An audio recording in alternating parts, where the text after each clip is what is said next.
Vous souhaitez par exemple savoir combien de jours il y a entre deux dates précises? Sachez que par l'intermédiaire du tableur Excel 2010, vous pourrez le savoir sans difficulté.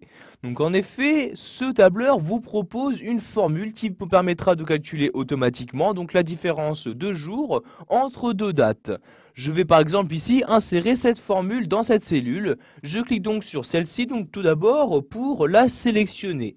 Je vais ensuite insérer donc 1 égale à l'aide de mon clavier et je vais écrire ici la formule. Donc il s'agit de la formule jour 360. Donc je commence à écrire la formule et voyez donc celle-ci apparaître donc dans le menu. Je double-clique donc dessus pour l'insérer.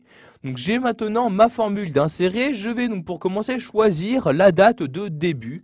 Donc je clique ici sur la première date.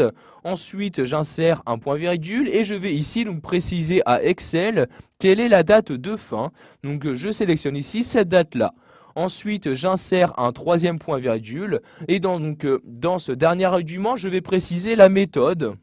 Vous avez ici les deux méthodes qui apparaissent donc dans ce menu. Donc vous voyez, si vous mettez faux, vous utilisez la méthode américaine, c'est-à-dire le calendrier américain. Si vous mettez vrai, vous utilisez donc le calendrier européen.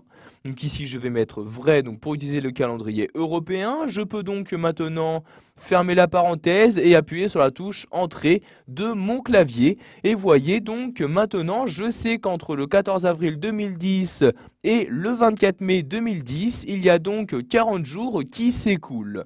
Donc si je change maintenant la date, donc par exemple le 24 mai 2010, si je mets par exemple maintenant le 25 juin 2010, donc vous voyez j'écris 25 juin, pardon, j'écris comme ça ceci, juin 2010, j'appuie sur la touche Entrée, vous pouvez voir que le résultat de ma formule se met automatiquement à jour.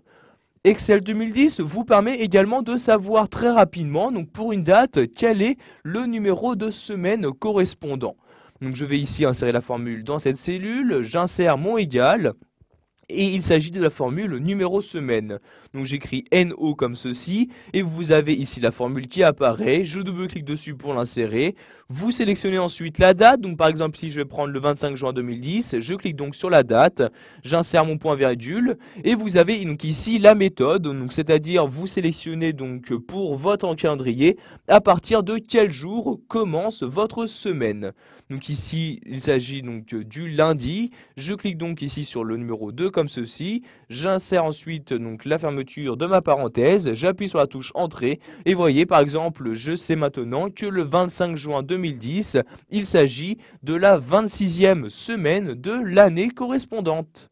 Voilà, vous avez appris dans cette vidéo formation à opérer des calculs entre différentes dates. Par exemple, vous savez maintenant comment savoir le nombre de jours qui s'écoulera.